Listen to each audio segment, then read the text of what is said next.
Bismillahirrahmanirrahim. Assalamualaikum warahmatullahi wabarakatuh. Alhamdulillah alladzi bi ni'matihi tatimmus shalihat. Allahumma shalli wa sallim wa barik ala sayyidina Muhammad wa ala alihi wa sahbihi ajma'in. Amma ba'du. Jamaah yang dirahmati Allah, mumpung kita baru mengawali tahun 2025, tidak ada salahnya kita melakukan sedikit muhasabah, introspeksi perjalanan umat Islam sekarang ini. Sudah 14 abad dari sejak ditinggal kita oleh Nabi.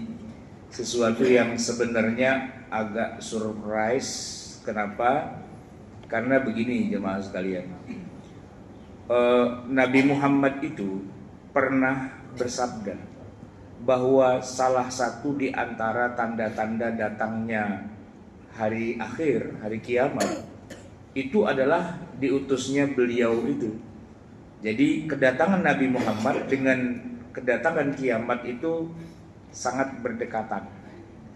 Nah, artinya orang banyak kemudian mengira kalau risalah dakwah Nabi Muhammad itu sudah selesai, ya nggak lama lagi lah kiamat gitu. Tapi ternyata Nabi wafat nggak kiamat, dan waktu itu kendali diserahkan kepada salah seorang sahabat, Abu Bakar As-Siddiq radhiyallahu anhu. Nah, tapi masalahnya begini Pak, Abu Bakar itu baru 2 tahun beliau wafat, sehingga orang pada deg-degan, waduh kiamat dah nih, karena yang menjadi penggantinya itu wafat dalam waktu 2 tahun. Tapi giliran kemudian dipegang sama Umar bin Khattab radhiyallahu an, ternyata nggak kiamat-kiamat juga. Bahkan sampai akhirnya Umar ini berkuasa sampai 10 tahun lamanya. Dan setelah Umar wafat, ya beliau wafatnya dibunuh gitu ya, lalu digantikan oleh penggantinya, yaitu Sayyidina Utsman ibnu Affan radhiyallahu anhu. Itu malah lebih lama dari Umar. Abu Bakar kan tadi berapa? 2 tahun. Umar 10 tahun. Nah, Utsman itu gabungan Abu Bakar dan Umar, 12 tahun. Tapi nggak kiamat-kiamat juga. Sampai akhirnya beliau wafat, terbunuh juga ya. Lalu Ali bin Abi Thalib yang memegang tampuk kekuasaan, beliau nggak lama sih, cuma 5 tahun saja gitu. Nah, wafat juga Ali, kemudian terjadi fitnah di antara para sahabat gitu ya.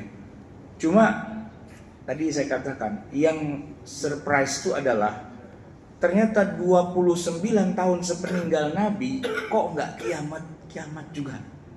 Padahal Nabi itu bilang, kedatangan saya ini adalah tanda-tanda kiamat. Nah, diteruskan kemudian kalau kita baca sejarah, ada khilafah Bani, awalnya sebelum Bani Abbasiyah ada Bani Umayyah kan. Itu paling nggak di Damaskus itu berkuasa sampai nanti ada Umar bin Abdul Aziz dan sebagainya, itu kira-kira sampai 90-an tahun. Sampai akhirnya mereka bubar dan berdirilah di Baghdad kerajaan berikutnya, Bani Abbasiyah, kira-kira 500 tahun sampai dihancurkan oleh bangsa Tatar atau bangsa Mongol. Tapi saat yang bersamaan juga di Andalusia, di Spanyol, Islam berkembang. Ini Bani Umayyah jilid kedua. Lalu dihabisi juga oleh Isabella, Ratu Isabella. Nah, di Spanyol itu paling tidak ada sekitar 800 tahun. Muncul lagi kemudian kita mengenalnya sebagai Khilafah Turki Utsmani, yang kemudian berkuasa dan malah bisa menembus jantung Eropa, paling tidak Eropa Timur lah gitu. Jadi setelah dihitung-hitung Pak, nggak jadi kiamat mulu nih, batal-batal mulu. Itu malah umat Islamnya malah berkembang sedemikian pesat sampai kemudian bisa mengislamkan orang-orang di luar Arab. Yang mana kalau sekarang ini Pak sudah 14 abad lamanya, Itu khilafah-khilafah sudah pada bubar sih sebenarnya itu kan. Tapi paling tidak sekarang jumlah umat Islam ini, kalau kita bicara tentang kuantitatifnya dulu ya, ada statistik dunia yang menyebutkan kurang lebihnya 1,9 miliar. Dari populasi manusia di bumi yang kurang lebihnya 7-8 miliar. 1,9 itu kalau kita bulatkan ya 2 miliar lah gitu kira-kira. Dan ini menariknya jamaah sekalian adalah fase perkembangannya. Kalau di masa Nabi yang katanya itu dekat dengan kiamat ya, waktu Nabi wafat, Islam itu cuma ada seputaran Mekah, Madinah yang kita sebut dengan wilayah Hijaz. Itu saja. Tapi begitu beliau wafat, di zaman Abu Bakar, apalagi di zaman Umar, Islam menyebar keluar Jazirah Arabia. Sampai ke benua Afrika ada Mesir, sampai ke Palestina, sampai ke Yaman, sampai ke Persia. Bahkan setelah itu lebih parah lagi Pak. Di zaman Utsman bin Affan sampai ke Azerbaijan, Armenia. Dan wilayah-wilayah yang dulunya bukan Arab itu kemudian berubah jadi bukan hanya masuk Islam ya, tapi jadi negara Arab. Ya contohnya Mesir itu Pak. Mesir itu kan coba Bapak buka peta dunia. Mesir itu kan bukan Arab lah. Dia bahkan Asia pun tidak. Dia itu kan adanya di benua Afrika. Secara geografis dia adanya di Afrika, ya, dan bukan Arab gitu. Tapi karena Islam menyebar ke sana, lalu bangsa Mesir itu banyak yang masuk Islam.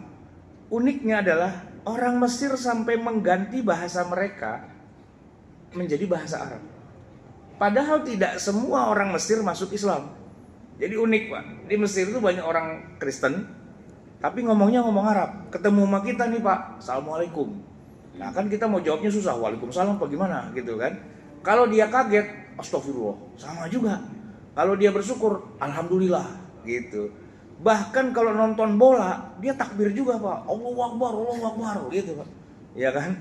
Tapi dia Kristen gitu. Jadi uniknya adalah ketika zaman Islam itu menyebarkan sayapnya, melebarkan sayap, Islam diterima dengan baik, menjadi agama minoritas, bahkan pengaruhnya sampai membuat bangsa tersebut mengganti bahasa ibunya menjadi bahasa Arab.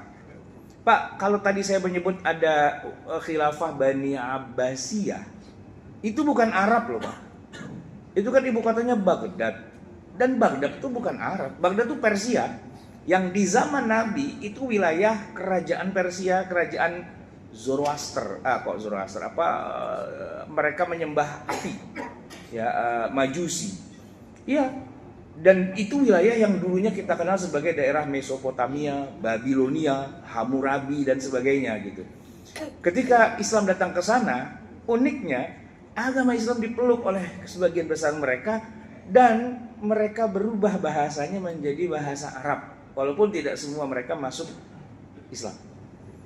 Termasuk orang-orang Persia yang sekarang jadi Iran itu Pak, sama juga mereka masuk Islam gitu kan. Walaupun sebagiannya tidak masuk Islam, tapi penyebaran Islam ke wilayah-wilayah yang di luar dari Hijaz atau wilayah Arab di masa Nabi itu sudah mengubah peta dunia. Kalau hari ini kita sebut nama-nama negara Arab, atau setidaknya kita gampangnya bilang begini Pak, negara Arab adalah negara yang bahasa Arab menjadi bahasa komunikasi nomor 1 sehari-hari di mereka. Nah maka itu kita sebut dengan mudahnya adalah Middle East, Timur Tengah. Nah, jadi Mesir itu agak curang sedikit Pak. Dia bukan Arab, tapi secara de facto rakyatnya ngomong Arab, dan secara de jure, nah ini Pak, coba perhatikan nama resmi negaranya. Itu kalau bahasa Arabnya kan Jumhuriyah Misr Al-Arabiyah, Republik Arab Mesir. Padahal nggak ada Arab-Arabnya acan itu Pak, itu di Afrika. Tapi dia kasih nama negaranya dengan negara Arab dan memang bahasanya bahasa Arab. Nah itu yang membuat Islam itu kemudian menyebar kemana-mana, sesuatu yang awalnya ketika para ulama membaca hadis-hadis Nabi tentang kiamat, ya kiamat dah nih, ternyata nggak jadi kiamat, malah Islam menyebar kemana-mana. Dan itu sebagaimana keinginan Nabi sendiri ketika beliau masih hidup tuh beliau bilang, takatsaru, takatsaru. Kalian menikah, punya anak yang banyak, banyakin keturunan dan sebagainya. Fa inni mukatsirun bikumul umama yaumal qiyamah. Aku akan berlomba banyak-banyakan umat nanti di hari kiamat. Kayaknya apa yang Nabi inginkan, obsesinya itu sudah terpenuhi Pak sekarang. Udah 1,9 miliar, banyak itu Pak. Dan banyaknya itu uniknya adalah nggak cuma Arab doang. Malahan yang Arab itu, Middle East tadi itu Pak, kalau saya jumlahkan secara statistik, misalnya Saudi ya, Saudi, Yaman gitu, Irak, kemudian Syria, Lebanon, Damaskus, Suriah gitu ya, Mesir juga, Tunis dan sebagainya lah, daerah-daerah situ semua. Itu paling-paling populasinya hanya sekitar 300-an juta saja. 300 juta Pak, dibandingkan dengan populasi total umat Islam sedunia 1,9 M. 300 juta Arab, 1 miliar 600 juta non-Arab. Nah yang non-Arabnya ini Pak yang unik Pak, mereka nggak ngomong Arab tapi beragama Islam. Jadi uniknya begini Pak, kalau dia masuk Islam dan dia berubah bahasa Arab ya, kan nggak aneh gitu Pak. Dia sholat pakai bahasa Arab, dia paham. Dia ngaji baca Quran pakai bahasa Arab, dia paham. Tapi kebayang nggak Pak, ada satu bangsa masuk Islam, sholatnya pakai bahasa Arab, baca Qurannya pakai bahasa Arab, tapi bahasa Arab dia nggak paham. Itu aneh Pak. Cuman yang aneh itu justru yang mayoritas. 1,6 M itu yang tidak bisa bahasa Arab, termasuk kita Pak. Kita ini orang Indonesia, ya bukannya nggak bisa bahasa Arab sih, bisa. Tapi kan sedikit-sedikit, aneh, ente gitu-gitu doang Pak. Arabnya tuh ya Arab maklum lah gitu, ya kan. Arab pating genah gitu kalau kata orang Jawa itu. Jadi bukan Arab yang sesungguhnya begitu. Bahkan yang lucu, keturunan Arab di Indonesia. Nah ini Pak, yang saya bilang dosa besar nih gitu. Lu keturunan Arab lu, Habib lu, tapi nggak bisa ngomong Arab. Kita poles palanya harus itu Pak tuh. Ngakunya keturunan Arab, Habib datang ke rumah saya kan, saya Habib gitu kan. Ya berarti keturunan Arab dong, keturunan Rasulullah dong. Nah saya ajak ngomong Arab Pak. Dia bilang, Afwan, anak kurang paham katanya. Kurang paham apaan, ngaku doang keturunan Arab Pak. Nggak bisa ngomong Arab gitu kan. Cuman menang makan kambingnya, kambing Arab gitu kan. Makan nasi kebulinya, Pak nasi kebuli juga bukan nasi Arab gitu Pak. Ya kan, orang Arab mana ada makan nasi kebuli, itu kan makan orang India. Ya kan, beras itu nggak ada di Arab Pak. Di Arab tuh tidak ada Dewi Sri, nggak ada. Nah, Dewi Sri itu adanya di Jawa gitu kan, di Asia Tenggara itu ada. India ya, kalaupun ada beras di India kan berasnya gede-gede Pak, beras basmati gitu kan.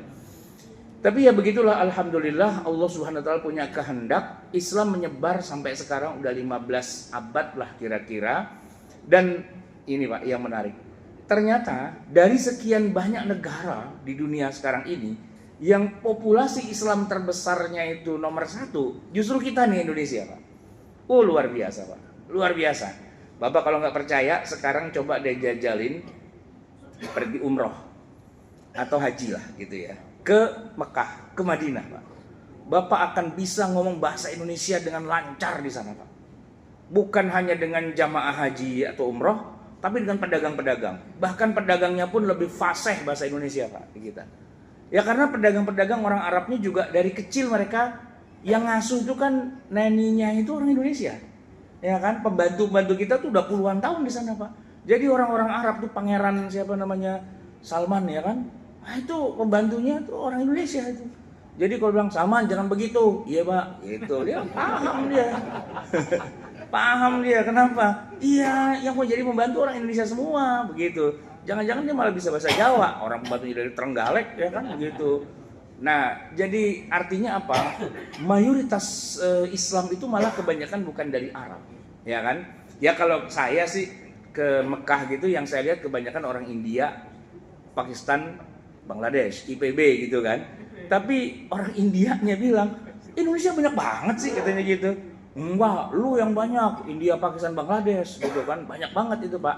Nah orang Arabnya tuh Pak, hampir nggak ada di Mekah Madinah itu. Saya merasa agak percuma saya kuliah di Jamiatul Imam Muhammad Ibn Saud belajar Arab Fushah, sampai di Mekah nggak ada yang paham. Ya bahasa Indonesia juga ujung-ujungnya gitu kan. Jadi ya ini alhamdulillah gitu ya. Islam menyebar ke seluruh dunia, bahkan ke negeri-negeri yang tidak ngerti bahasa Arab sekalipun, gitu ya, itu berjalan. Saya mensyukuri hal itu, Pak, ya kan? Karena Islam itu tidak harus Arab, ya kan? Dan Arab juga belum tentu 100% Islam juga, begitu. Tapi agama Islamnya menyebar. Nah, jamaah sekalian, hanya saja begini. Bagaimana dengan sisanya? Tadi kan 1,9 kan dari populasi dunia. Sisanya kan populasi dunia itu sampai 7 miliar. Apakah mereka masih juga akan mendapatkan dakwah Islam berikutnya? Apakah Islam tetap akan berkembang terus sampai ke seluruh wilayah penjuru dunia? Nah, ini yang jadi sedikit ganjalan. Kenapa? Karena gini, kalau kita perhatikan, nenek moyang kita, Pak, bangsa Indonesia, memang dulunya Hindu, Buddha, atau katakanlah animisme, dimanisme, dan pokoknya bukan Muslim lah ya. Cuman kan begitu datang para dai, ya kan, entah dari Mekah langsung, atau katanya dari Gujarat, atau dari manalah terserah gitu kan, mengislamkan Indonesia. Yang menarik adalah prosesnya itu, Pak, pelan-pelan tapi pasti pesisir-pesisir itu terislamisasi. Dan tanpa ragu-ragu kemudian merangsek masuk sampai akhirnya menjadi kerajaan Islam di Indonesia. Ya, waktu itu masih ada kerajaan Majapahit, ya kan, Hindu kan. Nah, itu ada Patih Gajah Mada, ada lagi Prabu Hayam Wuruk, tahu kan Pak ya? Itu loh, Monas ke sana itu harmoni itu kan, sana Gajah Mada, ke situ Hayam Wuruk tuh, ya kan. Gitu. Nah, itu bersamaan dengan bubarnya kerajaan-kerajaan Hindu, berdirilah kerajaan Islam, Demak, gitu. Sebelumnya sih sudah ada di Aceh, Samudra Pasai. Sudah ada juga Sriwijaya Islam, ya kan? Bahkan di Pulau Jawa ini, di Banten itu ada kesultanan, Sultan Hasanuddin, ya kan? Banten gitu. Nah, kemudian Ageng Tirtayasa, iya begitu. Di Cirebon juga ada, Demak juga ada. Lalu tapi memang mereka bergonta-ganti sih ya. Dari Demak kemudian jadi Pajang jadi Mataram, Mataram pecah dua, Jogja Solo dan seterusnya gitu kan. Ada Sultan Agung dari Mataram. Nah, Sultan Agung tahu Pak ya? Ini loh Pasar Rumput ke sana tuh Sultan Agung tuh, ya kan? Sono lagi Jalan Tambak tuh Manggarai. Itu ada di dalam jalan-jalan di Jakarta ini. Nah, kerajaan, bayangin Pak, kerajaan dan kesultanan Islam. Artinya Islam ke Indonesia tuh nggak kaleng-kaleng, nggak cuma sekedar dipeluk oleh rakyat jelata doang, tapi rajanya itu Islam, gitu. Kerajaan Jawa itu Pak, Sultan Agung Mataram itu Islam. Ya lepas nanti dengan kritikan-kritikan ada unsur-unsur kejawen apa dan sebagainya, itu kita nggak ngomongin, tapi Islam gitu intinya. Nah, tapi gimana dengan negara yang lain? Yang nggak sempat Islam ke sana, katakanlah Filipina, kan nggak Islam juga tuh Pak, ya kan? Katakanlah sekarang itu misalnya Amerika, kan nggak Islam juga tuh. Katakanlah sekarang misalnya Korea, Jepang, ya kan? Cina, sebagian Islamnya, sebagian Cina tuh Islam sih ya, tapi sebagian besarnya kan tidak gitu. Eropa Barat kan nggak ada yang Islam gitu Pak. Kalau Eropa Timur mungkin masih ada Turki Utsmani, ada pengaruhnya, ada Bosnia, Herzegovina dan sekelilingnya itu. Tapi kalau sudah Eropa Barat, Inggris, Prancis, Jerman dan sebagainya kan nggak Islam gitu. Nah itu Pak, stagnan. Artinya tidak ada lagi gerakan merangsek masuk ke wilayah-wilayah itu untuk terjadinya Islamisasi. Dia kayak berhenti di situ Pak. Ya di kira-kira abad 13-14 itu Pak. Ketika terjadi ekspansi besar-besaran atau kita sebut dengan ya penjajahan lah, kolonialisme ke dunia timur. Ya kan? Jadi Islam di Indonesia sudah bangkit, tapi ketemu dengan Portugis, ketemu dengan VOC, gitu kan? Portugis kan Eropa, VOC juga Belanda. Nah itu Pak, Portugis Belandanya tuh nggak Islam juga Pak, ya kan? Berhenti dakwah Islam itu di perbatasan itu aja udah, nggak ke sono lagi. Dan itu sudah terjadi sejak abad ke-14 Masehi. Sekarang udah abad 13 ya, udah 2 abad 3 abad yang lalu begitu. Nggak berkembang. Nah, problematikanya apa? Kok kayak berhenti gitu, Pak? Kalau faktanya sih kita lihat memang ada ekspansi militer, ya kan? Ada penjajahan, ada istimar gitu ya. Ada penjajahan dunia barat kepada dunia Islam. Tapi yang sekarang ini Pak, kan penjajahan sudah selesai. Semua negara boleh dibilang sudah merdeka lah rata-rata, kecuali mungkin sisa-sisanya di Palestina di mana begitu. Tapi sebagian besar negara-negara yang bermuslim, mayoritas muslim itu sudah merdeka. Cuma Barat itu Pak, Eropa, Amerika gitu ya, itu nggak Islam-Islam juga Pak. Saya 3 bulan yang lalu diundang sama teman-teman di Jepang untuk ceramah dakwah di Jepang. Ya kelihatannya sih keren Pak, dakwah di Jepang gitu. Ternyata nggak dakwah di Jepang Pak. Bener dakwahnya di Jepang, tapi yang didakwahin ya orang kita Pak, yang pada kuliah di sono. WNI juga, antara dia mahasiswa atau dia kerja gitu ya. Orang Jepangnya ya 1-2 ada. Kebetulan dia kawin sama orang Indonesia, masuk Islam dia, gitu aja sih ya. Tapi terjadi arus berbondong-bondong orang Jepang pada baca syahadat itu enggak. Kalau 1-2 ya, itu di Masjid Chami yang punya orang Turki di Tokyo itu 1-2 tiap hari ada aja orang Jepang masuk Islam 1-2. Tapi itu dari zaman dulu Pak, enggak mayoritas juga Islam di Jepang itu. Nah problematika apa ini? Masalahnya apa? Kok kemudian kayak berhenti penyebaran dakwah Islam ke negara-negara yang sisanya itu? Apakah ini bagian dari sunnatullah yang ya udahlah memang bertakdir begitu, ataukah ini ada kemunduran gitu ya? Baik jamaah sekalian yang dirahmati Allah, kalau kita bicara kemunduran, memang penjajahan itu lumayan berat buat negeri-negeri Islam, ya, karena jadi kayak dibelah-belah Pak, ya. Umat Islam ini yang dulunya satu kesatuan lah begitu kan, tapi dijajah oleh Barat, oleh Prancis, oleh Inggris, oleh macam-macam, kan jadi pecah-pecah itu Pak. Dan uniknya satu dengan yang lain itu Pak, selalu masalahnya sama, sengketa perbatasan. Kita saja Pak sama Malaysia serumpun kita, ya kan. Orang Malaysia mengagumi orang Indonesia mengagumi orang Malaysia. Tapi kalau urusan perbatasan kita masih berantem. Ya cuman pura-pura nggak inget aja begitu kan. Tapi sengketa perbatasan di semua negeri Islam itu terjadi Pak. Bahkan di era tahun 80-an itu bukan cuma sekedar sengketa perbatasan, itu perang yang terjadi. Perang di negeri-negeri Timur Tengah. Bapak masih ingat ya? Akhir 70-an masuk tahun 80 itu ada perang Iran-Irak. Wow, itu menghiasi dunia dalam berita. Zaman dulu kan masih nonton TVRI kan. Dunia dalam berita malam ini menceritakan ada bom terjadi, perang terjadi di Irak, terjadi di Teheran dan sebagainya. Itu perang, Pak. Dan nggak ada yang tahu kenapa perang itu terjadi. Sampai 10 tahun kemudian gebrak-gebruk tiba-tiba perangnya berhenti dan nggak ada yang tahu kenapa itu berhenti. Gitu. Dan negara-negara Islam yang lain itu terlibat perangnya itu nggak selesai-selesai. Bahkan sampai hari ini. Nah, saya mau cerita sedikit Pak. Kemarin ada ponakan saya lagi ngambil S2 di Libanon. Saya bilang waktu mau berangkat, emang Libanon bisa ada kuliah di sana? Bukannya Libanon perang? Oh enggak Cing kan manggil saya. Aman Libanon, udah negara maju sekarang dan sebagainya. Oh gitu ya, alhamdulillah berangkat dia. S1 selesai, terusin S2. Kemarin Pak, pas lagi mau ujian S2, ya kan, tiba-tiba ada kabar, perang, gitu kan, dan dia termasuk yang ikut dievakuasi pulang ke Indonesia. Jadi gagal gitu Pak, mau ujian S2-nya itu kan, akhirnya ujiannya online gitu.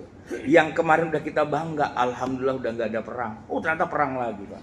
Suriah gitu juga, yang kita kemarin bilang udah nggak ada perang lagi. Apalagi Yaman Pak, wah lebih parah lagi itu, ya kan. Dan hampir rata-rata perangnya itu Pak bukan lawan orang kafir, enggak, perangnya Islam lawan Islam. Jadi bayangin Pak, dari penjajahan berpuluh-puluh tahun atau bahkan ratusan tahun merdeka, tapi perang sesama kaum muslimin, perang internal dalam satu negara, gitu kan. Kebayang Pak, ekonominya kayak gimana? Bubar Pak. Bubar. Kita aja yang nggak perang, ekonomi kita morat-marit kayak gini kan, apalagi dia perang. Wah lebih parah lagi Pak. Pemerintahannya saja, kepala pemerintahannya tidak tinggal di negeri itu, dia ngungsi di tempat lain. Negaranya dia tinggal, ini pemimpinnya gitu kan. Kan kebayang apa yang terjadi. Palestina itu Pak, Ya kan pimpinannya siapa itu? Ismail Haniah. Malah ngungsi dia ke Qatar gitu kan. Rakyatnya dia tinggal aja di situ.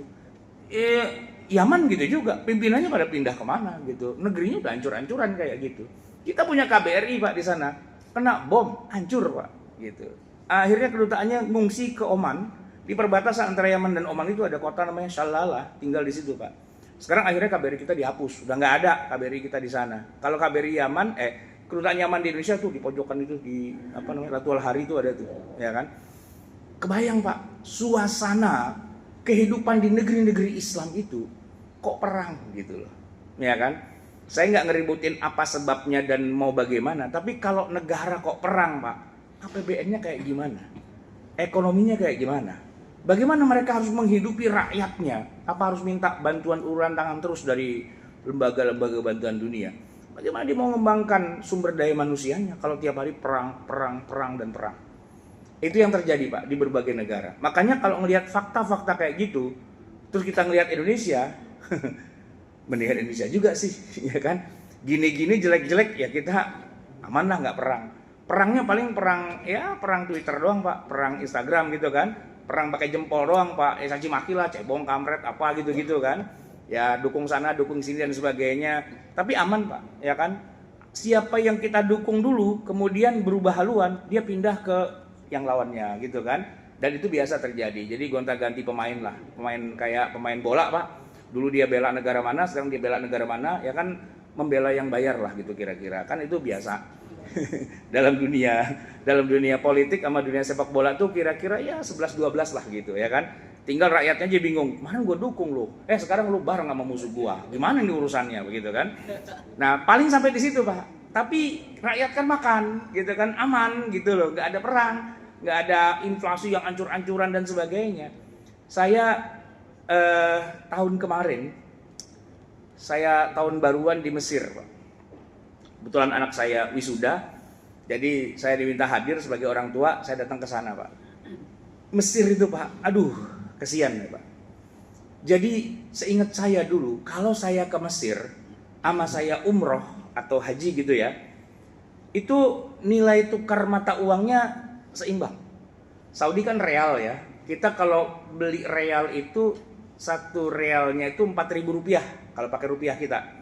Satu real 4.000. Waktu itu Pak, satu pon Mesir itu sama 4.000 juga, seimbang gitu. Tapi ketika tahun lalu saya ke Mesir Pak, dari 4.000 Pak, anjlok 300 rupiah. Mesir Pak. Terus mau ngapain gitu rakyatnya kalau kayak gitu caranya? Mau kerja apa? Nggak ada yang bisa dikerjain Pak. Ya, nggak ada yang bisa membangun ekonomi dan sebagainya karena negaranya carut marut. Keributan politik nggak selesai-selesai begitu, perang nggak selesai-selesai gitu ya. Nah itu kondisi yang terakhirnya seperti itu. Jadi memang rupanya yang Allah sebutkan di dalam Al-Quran ya, fa asbahtum bi ni'matihi ikhwana, itu harga yang sangat mahal tuh Pak sekarang ini ya kan. Kamu jadi muslim yang bersaudara walaupun beda-beda mazhabnya, beda-beda kelompok kepentingan politiknya, berbeda ormasnya, berbeda ustadznya, berbeda alirannya, tapi kalian bersaudara, itu nikmat yang Allah sebutkan. Fa asbahtum bi ni'matihi ikhwana. Di sana sama-sama muslim. Sini Pak, kirim roket Pak. Roketnya dibakar, terbang sana sambil teriak Allahu Akbar, buar, hancur di sana Pak. Sana muslim juga, dia balas lagi Allahu Akbar, buar, hancur lagi Pak. Kebayang, Islam bunuh-bunuhan. Saya belum cerita istri saya di sini. Istri saya kuliah S1 di Pakistan Pak, Islamabad. Tiap hari dengar bom, dar. Dan ternyata di sana perang itu Pak, bukan antar negara, bukan antar kelompok, antar pendukung pemerintah. Jadi di sana agak hemat Pak kalau pakai anggaran negara untuk pergantian kepemimpinan. Nggak pakai pemilu Pak, nggak pakai pilkada, pakai bom aja, dibom, buar, mati, ganti. Ya kan, nanti berkuasa dibom lagi, buar, mati, ganti. Dulu kan ada yang namanya Ali Bhutto, ya kan, Ali Bhutto Pak enggak, Ali Bhutto itu bapaknya dulu, bukan Benazir anaknya. Ini bapaknya Ali Bhutto. Di Pak, di KUB apa sih namanya kalau bahasa kitanya itu dikudeta oleh jenderalnya, namanya Jenderal Dhiaul Haq, ya kan? Jenderalnya ini mengatasnamakan gerakan Islam, gitu kan, mengkudeta Ali Bhutto dan disidang secara militer dan jatuh hukuman gantung, Pak. Digantung tuh Ali Bhutto. Nah, berdirilah, naiklah siapa Dhiaul Haq, gitu kan. Nah, anaknya Benazir lama-lama gede. Ya, dia ingin balaskan dendam bapaknya. Tiba-tiba Dhiaul Haq lagi naik pesawatnya meledak, buar, hancur Pak, gitu. Mati kan? Benazir naik jadi presiden, gitu. Besoknya Benazir mati juga Pak. Iya lo dibom lagi. Jadi agak hemat anggaran negara sih Pak, karena kan cukup dengan jedar gitu aja. Kalau di kita kan mahal Pak pemilu itu, ya kan? Mahal gitu. Pada masuk KPK semua tuh pada rata-rata kan. Kemarin banyak utang, sekarang nggak susah dia gitu. Nah, itu terjadi di negeri-negeri Pakistan Pak. Ini kan Islam terbesar di dunia kan Indonesia, nomor 2 Pakistan. Gitu. Belum lagi India dan sebagainya. Jadi centang perenang kayak gini nih Pak, harusnya kan diakhiri, tapi ya begitulah permasalahannya. Nah, kalau kita Pak, Indonesia alhamdulillahnya aman. Alhamdulillahnya aman. Walaupun bukan berarti tanpa masalah sih ya. Ya kalau masalah mah dicari-cari tetap ada aja, pasti ada masalah. Cuman relatif kita tuh jauh lebih aman gitu ya. Nggak ada perang, permusuhan juga ya permusuhan sebatas omon-omon aja lah gitu. Sesuatu yang besok lebaran juga kita udah baik lagi. Besok ganti pemilu juga kita udah satu blok lagi gitu kan. Jadi ya nggak terlalu patut dikhawatirkan lah kalau di Indonesia. Dan akhirnya kita bisa maju secara ekonomi Pak. Negara-negara muslim yang maju, entah itu Emirat, entah itu Saudi, entah itu apa, melirik kita lah, alhamdulillahnya begitu kan. Sebagai satu kekuatan umat Islam yang ya nggak bisa dianggap kaleng-kaleng Pak. Ini cukup besar nih potensinya gitu kan. Nah tapi begini Pak, biar bagaimanapun juga tetap ada masalah yang kedepannya perlu kita perbaiki atau kita koreksi. Nomor 1 nih ya, bahwa kita umat Islam di Indonesia ini salah satu kelemahan yang paling utamanya adalah kita terlambat belajar agama Islamnya. Tadi saya bilang kita kan nggak bisa bahasa Arab, ya kan Pak? Nah, sementara semangat keislaman itu muncul di mana-mana. Muslim perkotaan itu Pak, kayak kita gini nih, ini nggak ada nih Pak tahun 70-an. Mana ada kantor-kantor pemerintah atau kantor swasta zuhur sholat jamaah ngaji, kagak ada Pak. Nggak ada, tahun 70-an nggak ada. Ya, kalau ada di kantor orang pakai kerudung, pakai jilbab, datang ke kantor gitu Pak, dicegat sama satpam. Bu, pengajian bukan di sini, no asapiyah gitu. Bukan di sini. Tapi sekarang ini wah, pakai jilbab dan sebagainya luar biasa. Ya, sudah ada gairah keislaman, cuman tadi saya katakan memang agak terlambat Pak. Ya, di kantor-kantor yang kita banggakan tuh masih banyak pelajaran tahsin. Ya, pelajaran tahsin. Bagus nggak Pak pelajaran tahsin? Bagus. Yang belajar baca Quran masa nggak bagus? Cuman pertanyaan gini, biasanya tahsin tuh anak umur 5 tahun biasanya. Iya, ya Iqra umur 5 tahun gitu loh. Nah kalau umur udah 40 tahun, 50 tahun masih belajar Iqra, nah lu kemana aja Tong dari kemarin gitu kan? Baru semangatnya sekarang gitu istilahnya. Tapi sih nggak ada kata terlambat, ya kan? Nah pengajian penuh. Saya uniknya begini Ustadz, waktu saya nikah nih sama istri saya, kan saya udah sering ngisi pengajian di berbagai perkantoran gitu. Dia tanya sama keluarga istri, Ananda di Jakarta kerja sebagai apa? Saya bilang saya jadi ustadz. Oh ngajar pengajian anak-anak ya? Walah udah gede-gede, udah pada jenggotan semua gitu. Oh iya. Itu kan kalau lagi ada pengajian. Kalau lagi nggak ada pengajian, nah di kampungnya istri saya yang dipikir pengajian tuh kalau maulid tuh pengajian, Isra Mi'raj tuh pengajian, ya kan? Tapi kalau kayak gini Pak, nggak ada, nggak kebayang di kepala mereka bahwa di Jakarta di gedung-gedung pencakar langit itu karyawan-karyawannya kalau zuhur sholat jamaah, lalu ada pengajian di KPK lagi, gitu kan?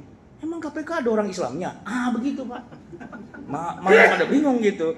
Saya bilang, ente sebutin nama gedung di Rasuna Said dari sini ke sono kemari yang nggak ada masjidnya, sebutin. Saya tahu semua. Kenapa? Saya orang sini. Kan akamsi Pak, anak kampung sini gitu kan. Dan semua gedung di sini sudah pernah datengin satu-satu tuh Pak, semuanya. Dan ada pengajiannya gitu kan. Bukan cuma KPK, ujung sono Pak. Jadi semua yang ganjil genap tuh Pak ya, Kuningan, Sudirman, Gatot Subroto ya kan. pengajian semua itu tiap hari. Makanya ketika calon mertua saya bilang, kalau pas lagi nggak ada pengajian gimana? Wah, ada pengajian apaan? Sehari 5 saya gitu. Pagi ada, siang ada, malam ada, dan seterusnya. Orang Jakarta pada ngaji juga. Wah, lebih mantap daripada orang kampung. Orang kampung Pak pengajian kalau nggak pakai besek, nggak pakai berkat, gagal ngaji dia. Ya karena nomor satu berkatnya dulu gitu kan. Maulid itu bukan maulidan, mulutnya dulu gitu kan yang dipikir. Kayak kita kan mana ada konsumsi, nggak ada kan, paling ustadznya doang gue berkat ya kan. Tapi kok mau ngaji? Mau lah, orang Jakarta hebat gitu. Kadang-kadang Pak, dia di kampungnya dulu aktivis pengajian, begitu sampai Jakarta sekuler. Tapi di kantornya, ada pengajian, ikut dia gitu kan. Jadi kalau bicara semangatnya Pak, udah mantap sekali. Hanya memang karena mulainya agak terlambat, udah gini hari baru belajar tahsin. Ya nggak apa-apa sih Pak, cakep-cakep aja gitu kan. Nah orang di kampungnya mertua saya nggak ada Pak yang belajar tahsin gini hari. Ngapain belajar tahsin? Udah lewat. Belajar nahu udah lewat. Belajar fikih udah lewat. Gitu. Mereka malah udah nggak ngerjain lagi itu semua. Udah bosen gitu loh, udah belenek istilahnya. Makanya anak pesantren tuh Pak, lulus pesantren bukannya masuk ke Al-Azhar kemana, malah ke kampus-kampus umum gitu kan. Kenapa? Udah belenek dengan agama gitu kan. Nah kita nih Pak, orang Jakarta, saya Pak termasuknya setengah-setengah tuh Pak. Saya MI juga, saya SD juga, ya kan. Tapi saya SMP itu Pak tuh Halimun, SMP 57. Saya SMA itu Pak tuh, SMA 3. Ya kan. Jadi saya ngerasain lah sebagai orang Jakarta yang sekuler gitu kan. Ya sekuler lah, ya kan. Tapi saya aktivis rohis. Nah gitu. Jadi kerjaan saya itu tiap hari ke masjid, tiap hari sholat zuhur, asar, bikin pengajian apa dan sebagainya. Masuk kuliah kampus UGM juga kayak gitu kan. Jadi saya merasakan bahwa semangat keislaman itu tinggi Pak. Cuman kelemahannya satu aja. Karena mulainya telat, jadi baru belajarnya baru sekarang ini. Nah oleh karena itu sehingga yang perlu ke depan dipertahankan atau perlu dinaikkan adalah ya kualitasnya. Kualitas kajian itu. Harus ada literaturnya, harus ada pakar di bidangnya gitu kan. Saya malah bilang begini kepada jamaah pengajian yang udah pada senior, yang udah pada mau pensiun. Pak, mau pensiun ya? Tahun depan Ustaz. Kuliah lagi deh, saya bilang. S2, S3, ambil di UIN di mana kayak gitu. Kenapa? Daripada post power syndrome di rumah kagak ngapa-ngapain, ya kan? Nggak punya kekuasaan lagi di rumah, cuman sono kemari kilang-kilang nggak jelas. Kuliah lagi aja, gitu. Emang bisa? Bisa, kenapa nggak bisa? Kuliah lagi aja, S2, S3 ambil. Alhamdulillah Pak, saya udah meluluskan ada 5 orang doktor. Gitu. Jamaah pengajian begini Pak, saya ojok-ojokin aja, lu ngapain pensiun? Ntar juga sakit, ntar juga mati, gitu kan. Kuliah aja, belajar agama lagi yang lebih mantap lagi. Karena kalau di kampus kan kita ketemu dengan profesor, kita ketemu dengan literatur, kita disuruh bikin makalah apa segala macam biar agama itu ilmu tuh nggak berhenti di situ-situ aja Pak. Kalau pengajian kayak gini sih udah bagus Pak. Cuman ya mana ada ujian, kan nggak ada ujiannya Pak. Orang kuliah aja atau ngaji bisa nyender Pak, ya kan? Kalau kuliah nggak apa-apa, santai aman nyender. Nggak tidur Pak, nggak apa-apa. Cuman ya pahala kurang dikit kan bagi 2 sama tembok, ya wajar lah gitu kan. Nggak apa-apa. Biar semangatnya tuh ada gitu kan, dan ada rutinitasnya nih. Alhamdulillah nih beliau nih sudah S2 kemarin bareng wisuda sama saya kan. Ntar lagi insya Allah S3 kali ya. Amin ya. Nah, gitu. Ngomong-ngomong udah habis waktunya. Udah jam 1 lah. Sampai di sini Pak ya. Semoga kita doalah sama-sama. Semoga Allah Subhanahu wa taala memberikan kepada kita semangat keislaman yang tinggi, diberikan kepada kita hidayah, ilmunya, dan juga diberikan syafaat nantinya di yaumil qiyamah. Kita tuh sama-sama dengan baca doa Bismillahirrahmanirrahim. Alhamdulillahirabbil alamin. Hamdan yuwafi ni'amahu wa yukafi'u mazidah. Ya Rabbana lakal hamdu wa lakas syukru kama yanbaghi li jalali wajhika wa li'azimi sultanik. Allahumma salli wa sallim wa barik ala sayyidina Muhammad wa ala ali sayyidina Muhammad. Rabbana zalamna anfusana wa illam taghfir lana wa tarhamna lanakunanna minal khasirin. Rabbana amanna bima anzalta wa taba'na ar-rasula faktubna ma'asy syahidin. Rabbana la tuzigh qulubana ba'da idh hadaitana wa hab lana min ladunka rahmatan innaka antal wahhab. Rabbana atina fid dunya hasanah wa fil akhirati hasanah wa qina adzabannar. Sallallahu ala nabiyyina Muhammadin wa ala alihi wasallam. Subhana rabbika rabbil izzati amma yasifun wa salamun alal mursalin walhamdulillahi rabbil alamin. Wassalamualaikum warahmatullahi wabarakatuh. Waalaikumsalam warahmatullahi wabarakatuh. Kami sampaikan terima kasih